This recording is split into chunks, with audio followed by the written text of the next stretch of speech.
Today's video features an incredible story, so let's dive right in. I'm really struggling right now. I can't believe what I just walked in on. My wife, the person I trusted more than anyone else in the world, was in our bed with someone else. It feels like my world has come crashing down, and I'm not sure how to handle it. We've been together for nearly 20 years, and I thought we had a strong, loving relationship. But looking back, there were signs that I ignored. She started texting late at night, going out for drinks with friends more often than usual, and she even joined a yoga class that I later found out she wasn't really attending. I noticed unknown caller hang-ups on our phones, too. It all seems so clear now, but at the time, I didn't want to believe it. I was supposed to be out of town for work until tonight, and we were planning a 2-week road trip to spend some quality time together. I came home early, and that's when I saw a truck in our driveway that I didn't recognize. I had a terrible feeling in my gut, but I couldn't have imagined what I would find. I approached our bedroom window and heard their voices. When I looked inside, my worst fear was confirmed. They were both naked on our bed. I couldn't believe my eyes. I walked away, trying to contain the overwhelming anger and sadness that were consuming me. I didn't know what to do, so I went to our family's cabin and drowned my sorrows in alcohol. Today, I was on my way home to confront her, but I stopped myself. I'm not ready to face her, and all I can think about is the anger and the urge to do something I know I'll regret. I'm back at the cabin now, staring at a bottle of rum, torn between wanting to forget all of this and fearing that I might make bad decisions if I get drunk. I know I'm at a crossroads, and what I do in the coming days will shape the rest of my life. But right now, all I can feel is pain and anger, and I don't know how to move forward. I called my brother, and he's on his way. He should be here in the next couple of hours. My wife just sent me a text saying she loves me and can't wait to go on our vacation. I haven't responded yet. I've noticed several comments and questions that keep popping up, and I wanted to provide some clarity. If you can't tell, I'm feeling a lot better today. The pain has almost completely subsided, although I still feel like I've been punched in the gut. But otherwise, I've started to think about the future. I can't help but wonder if this is just a calm before the storm or if I'm somehow freakishly resilient. As for the questions and comments, here are some points to clarify things. When I mentioned my wife as my best friend, I was referring to the 2 roles she played in my life. The other guy was not my best friend or even someone I knew well. I didn't get a great look at him, but from the quick glance and seeing his vehicle, I don't feel like he's someone I know. We don't have kids, but we were planning to have them soon. We recently sold our house and were set to move closer to my job in September when the new owners take possession. I am planning to thank my neighbor, but I'll do it subtly, just like he did for me. Willow, I have to say that what happened to me has got to be one of the worst things to come home to after a long work trip. I'm really sorry that you had to go through something similar. When my brother arrived, we had a good, long talk. He has been my true best friend, and I realized I need to always remember that he will always be there for me without judgment, just as I would be for him.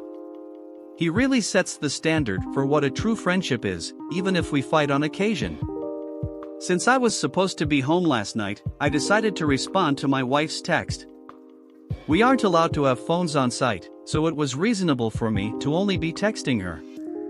She knows it's easy for me to sneak in some texts. I wrote her back and said I needed to go to one of my company's remote sites and wouldn't be able to call her until the end of the weekend. I also told her that I would cancel all the reservations and rebook later.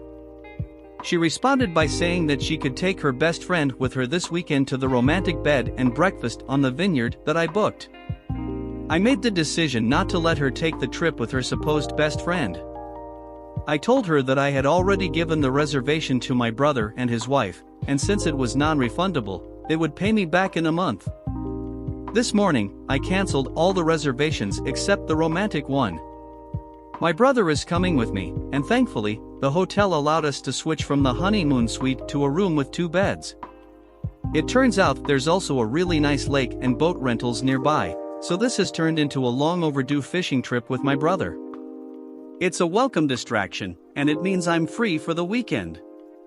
I don't have to write to her or talk to her for a few days, which has relieved some stress and given me more time to think. Right now, I'm in the mindset of pursuing a divorce. I honestly can't see any other way forward. My brother is supportive of this decision but has asked me to take a few weeks and speak to someone about it. His wife knows a couples counselor who's willing to talk to me on Monday. While I don't see it changing my mind, I understand that it might help untangle some of this mess for me. I'm also taking advice from others here and starting to speak to lawyers, at the very least to prepare for what I think is inevitable. I want to handle this situation correctly. I've never thought of her as someone who would try to harm me, but I also never expected her to cheat, so I think I need to be prepared for anything. In the past few days, my brother Matt and I drove nearly 5 hours to the Tibetan breakfast on the vineyard. I truly appreciate his support through all of this. Our trip ended up being more of a venting session than anything else, but it really helped clear my head. We attempted some fishing, but it wasn't very successful. We both caught a couple of trout that we had to release due to their size, so we relied on some snacks that the bed and breakfast owner gave us, which worked out great.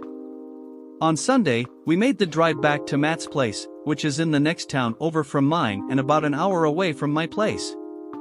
When we arrived at Matt's, his wife Jen was there, and we all sat down to share a bottle of white wine that we had chilling in the cooler.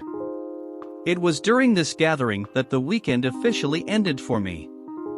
Jen told me that while we were away, she decided to go and check on my wife.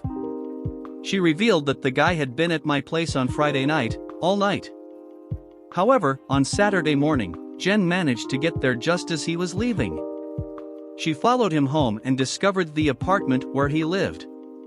My wife had stayed over there on Saturday night, the same night she was sending me text messages saying she loves me and misses me. Jen said she had been splitting her time between visiting family in my town and, well, keeping an eye on my wife. She mentioned that she happened to catch my wife leaving his apartment on Sunday morning and even took a few pictures of them hugging and kissing before my wife got into her car. I told her that I didn't want to see those pictures. That pretty much sealed the deal for me. I couldn't imagine ever trusting my wife again if she could turn her emotions on and off so easily, telling me she loves me while being with another guy. I decided that I wouldn't make a knee-jerk reaction based solely on emotions. I needed to remain calm and level-headed. That's when Jen told me that Sharon, the counselor she had set me up with an appointment to meet, was coming over for dinner. Sharon had never met my wife, and this was my first time meeting her as well. Sharon turned out to be a very nice person, and we got along great. After dinner, Sharon and I went for a walk around Matt's neighborhood to walk the dogs and have a private conversation. Sharon was an excellent listener and made me feel like I didn't need to be guarded. It was therapeutic to be so open about my feelings, especially since, as much as I'm comfortable with my brother, this was just different and very much needed. It's the same reason why I like writing about my experiences on Reddit. It's a way to vent and untangle some of the mess in my head. Our walk lasted about an hour, and the most important piece of advice Sharon gave me was not to delay the conversation with my wife. She said that the longer I wait, the harder it will become to talk to her about all of this. Sharon emphasized that I needed clarity more than anything at this point, and my wife is the only person who can provide that. Later that night, Jen and Matt offered me a place to stay with them for as long as necessary. I knew that being in close quarters with Matt for an extended period had its limits, so I spoke to my boss, who managed to set me up in company housing. I had been staying there every second week for a while, but I had to leave on my off days. Now, my boss made it possible for me to stay full-time for a few months if needed. I decided to rebook a session with Sharon for later in the week. I figured I would talk about the surface issues during the first session and then delve deeper in subsequent ones. She agreed to that plan. On Sunday night, I found myself lying in bed, contemplating how to approach this conversation with my wife. I struggled with it because even imagining the scenario in my head made me feel angry and sad. I decided to just wing it. I'm usually good under pressure. The next day, I said my goodbyes to Matt and Jen and drove toward home. wondering what if he was there when I arrived. Then I thought that it would likely just put me back in the angry spot I was a few days ago. So, I decided to do a drive-by first. Neither his truck nor my wife's car were there. I went inside and grabbed a bunch of essentials and things I didn't want to part with. Then I headed over to the guy's apartment. Her car wasn't there either, but his truck was. I decided to text her to see where she was. She said she was getting groceries. I trust her so little right now that I drove by the grocery store and actually confirmed she was there. I feel so dirty admitting that I did that, but my trust is broken, and it's the only way I can be certain of anything. I texted her again and told her to come home because we needed to talk. She got home 15 minutes later and came over to give me a hug and a kiss, like she always does. But this time, I turned away from her. She asked me again what was wrong, so I told her that she needed to start being honest with me. She played dumb, saying she had no idea what I was talking about. I said okay, if you can't be honest, then I'm leaving. At this point, she started panicking and asked if I was talking about yoga. I figured it was a start, so I asked her what she meant. She admitted that she hadn't been going to yoga. I asked where she had been going instead, and she said she was taking walks to relax because she'd been so stressed lately. I asked her what had been stressing her so much and why she felt the need to lie to me about what she was doing. She blamed the preparations for the upcoming move and deflected, saying she didn't know how to tell me. I kept pushing and told her that lying was the decision she made, and I needed to know why she couldn't just tell me she was going for a walk to distress. She said she didn't mean to lie and that she was worried about adding to my stress. I told her I wasn't stressed and it seemed like she was not telling me everything. She gave me a surprised look and asked, "What do you mean?" I looked at her and said, "I think that you're lying about more than just skipping yoga. I am asking you again to be honest. You've already lied to me, so this can't work if you keep lying." She tried to deflect again, saying she didn't know what else to say, and followed up with, "Oh, are you talking about last weekend when I went for drinks with some friends and came home late? I had a feeling that bothered you." I had no clue that she went for drinks or was out late. I was at work a couple of hours away. So, I asked her if that's what she really did or if she was lying again. She clarified that she went for drinks that night but didn't see the best friend she was supposedly with. I followed up by asking who she did see, and she said, "No one, I just drank alone." Of course, I wasn't buying her latest story, and my patience was running thin. I asked her if it was a thing now, drinking alone, to which she responded with, "Yeah, maybe I have a problem." I told her to put a pin in her drinking problem and that she had one last chance to be honest, or I was leaving. She looked at me and said she didn't know what else to say, so I just got up and left. Usually, when we have an argument, I go for a drive to get away from her. She probably thought this was the same routine. Then she realized I had taken my clothes, toiletries, and even the Xbox. That's when she began blowing up my phone. I told her that I gave her a chance to be honest, and she didn't take it. So, there was nothing left to say. She begged and pleaded with me to come home to talk about this in person. She said she had no idea why I was so upset or what she had done. She repeated that she loved me and would never hurt me. Just hearing her say that tore a new hole in my chest. It was always comforting words that I believed without question, but now they felt like a dull, jagged knife sawing through my heart in the most devastating way. I couldn't handle it, so I hung up. She called back about 40 times before I was ready to answer again. This time, she asked if I had talked to Karen, the best friend. I asked why, and she said, "Come home, I don't want to say this over the phone." I agreed and drove around a little longer to get my heart rate back down, then I went home. She started with, "I assume you spoke to Karen." I just stared at her, so she continued, talking about how a few weeks ago, while I was at work, they went for drinks. A couple of guys started buying them drinks, so they played along. When they were leaving, one of the guys tried to kiss her, but she pulled away immediately and told them she was married. Then she said how bad she felt about it and wanted to tell me, but she decided to hide it from me instead. She also told me that Karen had hooked up with the other guy and gave his friend my wife's number without asking. He had texted her a few times since, but she had never replied. After all that, I simply asked her to let me see her phone, and she gave it to me. It was completely empty of texts except for messages from myself and her mother. She never deletes her texts, so this was new. I looked at her photos, which were also clean. However, I checked the deleted photos and found one of a guy I didn't recognize. I asked her who it was, and she told me it was the guy that tried to kiss her. I followed up by asking her why she took a picture of him, to which she again blamed herself, saying, "I was just being stupid." I wasn't going to let her get away with that and pointed out that it's not a reason and asked her to tell me why she did it. She said she didn't know. By now, I was getting tired of this whole thing and asked if that was everything she wanted to tell me or if there was more. She said that's all she could think of. Once again, I laughed. I didn't want to be subjected to a trickle of half-truths. I got in my truck and drove away. She ran outside trying to stop me, but I was already out of reach. I went to a nearby park and just sat on my tailgate, eating my lunch, trying to figure out what to do next. While being away and reflecting on everything, I began to remember other instances where I should have been more aware of potential issues.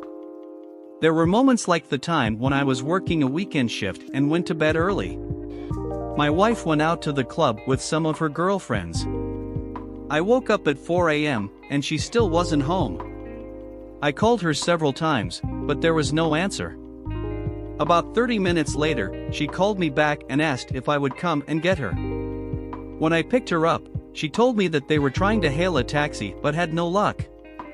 A couple of guys her friend knew stopped and offered them a ride but wanted to stop at home first.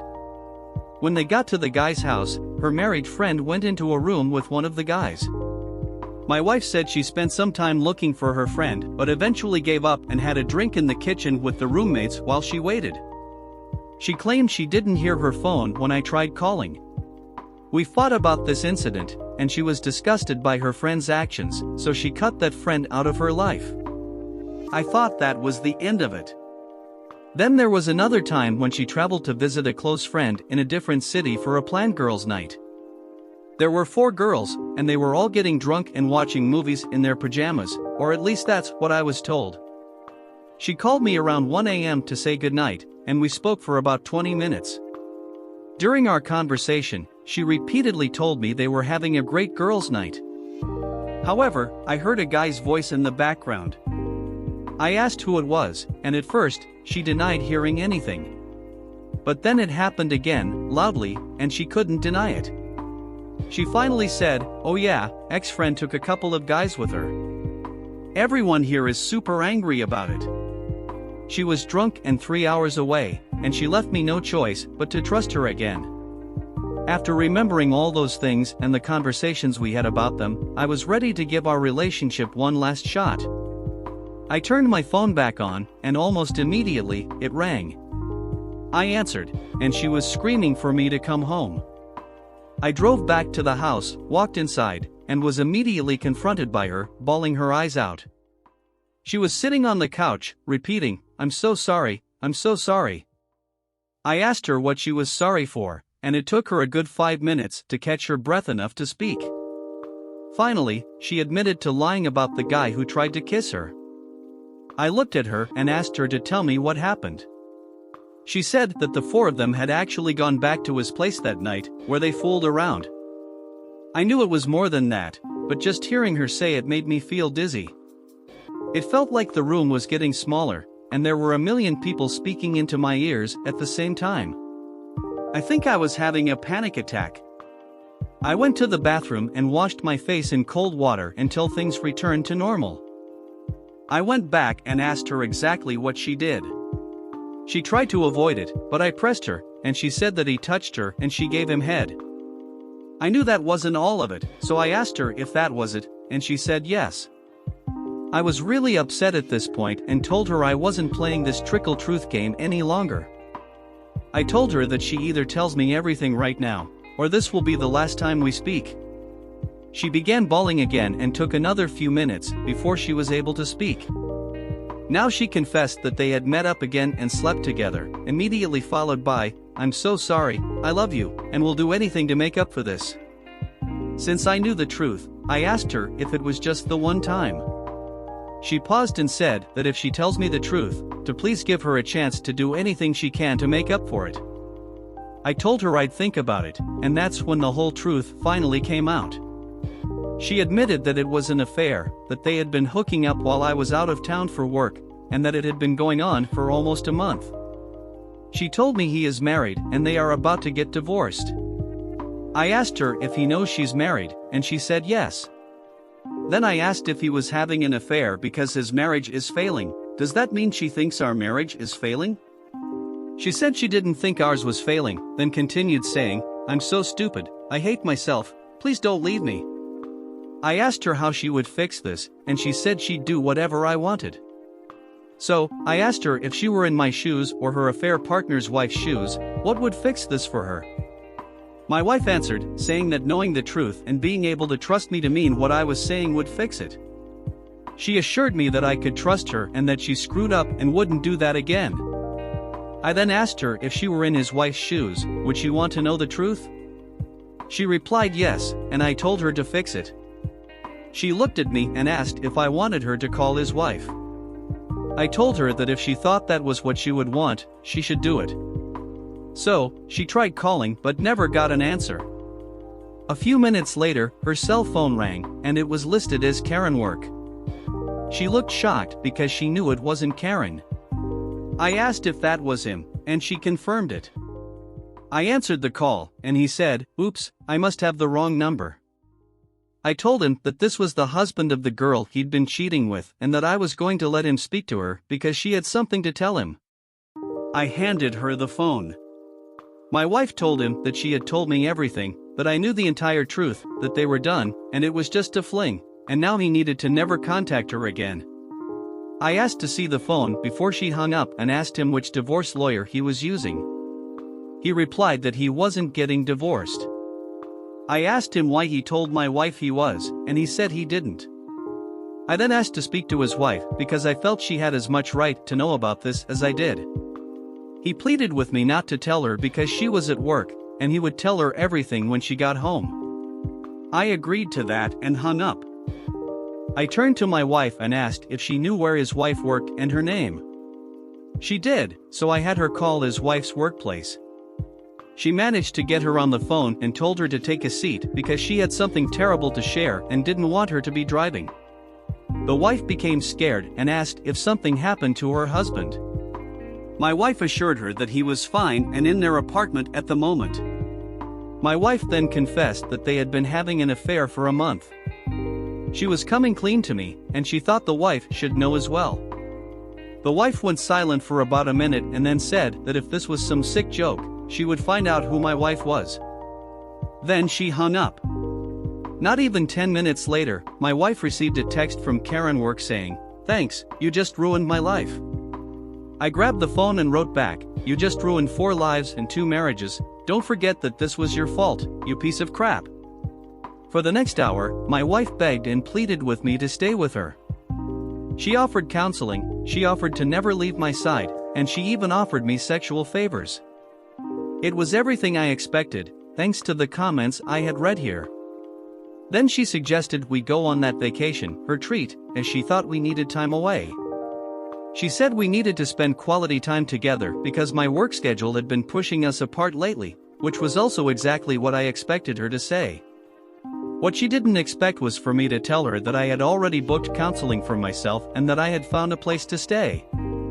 When I shared all of this with her, she fell to the floor, bawling.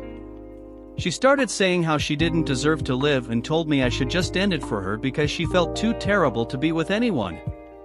It went on like that for a while, with her making excuses, then trying to hug me, cuddle me, or even offer physical intimacy if I would just stay and work through this with her. In the end, I called Karen and told her that her cheating friend was feeling suicidal and that she should come keep an eye on her. Then I left. It's been almost a full day since that happened, and I haven't spoken to her since. She, her friends, and her family have been calling and texting me all day, each with their own excuses or pleas for empathy. Only her father wrote to me, saying that I need to do what is best for me and that he will always love me like a son no matter what happens. Reading his message was what made me have a good cry for the first time since all of this began. I am scheduled to meet with Sharon, my counselor, tomorrow and with a lawyer on Thursday. I think I know where this is going, but until it happens, I am just not sure about anything. This past week has been very eventful. I've been going back and forth between my camp and my brother's place, trying not to be a burden on them, and only staying on nights when I have early appointments. My company has allowed me to take a few weeks of personal time, which has been incredibly helpful. I've continued visiting Sharon, the therapist, and have seen her a total of 3 times now. While I don't think our visits are highly productive, I find it a good opportunity to clear some thoughts in my head, so I plan to keep going for now. I met with a lawyer last Thursday, and with their guidance, I made a list of all our assets and finances, including debt. I then went to the bank and asked them to put a stop on our joint accounts, preventing any withdrawals without both of us present. We both have our pay deposited into our personal accounts, so this won't affect our access to new money, only the old and shared funds. The lawyer suggested that I don't confront her until I serve her the divorce papers, but it's already too late for that. Throughout the week, I received constant calls and texts from my wife, her family, and her friends. This past weekend, my sister-in-law organized a family get-together at the cabin, and I had to share the news with my family. At least it's now out in the open, and I can include them in my recovery process. Things were going as well as could be expected until Saturday night around 8 p.m. I was sitting around the fire with my brother and dad when my wife's car pulled up. My brother Matt told me he would handle it, and my dad and I decided to go for a walk around the property out of sight from the driveway. We had barely entered the forest when I heard my wife screaming at my brother to get out of her way. She had a couple of her friends with her, and they were all yelling at Matt and telling him to mind his own business. Despite his efforts, they were too much for him to handle, and she got past him, rushing towards us. She must have seen us heading that way. My dad offered to deal with her, but I said I would handle it. Kate, let's call her for simplicity's sake, came running over to me, bawling.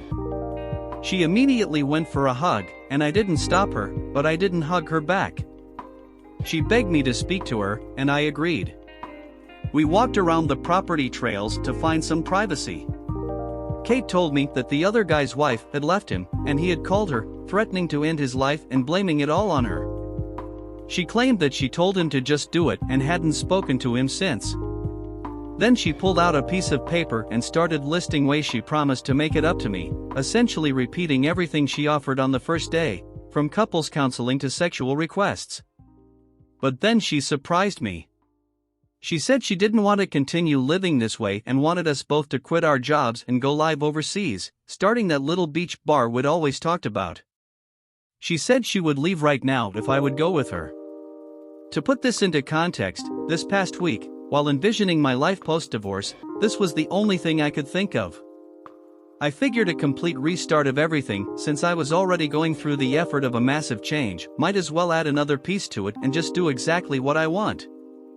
Hearing her want the exact same thing made me momentarily snap back into that feeling of missing her and wanting to be with her. It was the moment I knew I had to end the conversation. I walked her back to her car where her friends were waiting, told her I would be willing to speak on the phone, but couldn't promise anything beyond that. It calmed her enough to leave. We've spoken on the phone each night since, but it's always the same, she cries and begs me for another chance. Despite the temptation to reconnect, I knew I had to stick to my decision. I've been grappling with intense emotions, missing the friendship and shared dreams we once had, but also feeling the weight of betrayal. It's a challenging journey, and I can only hope that time and self-care will help me heal and find a new path forward.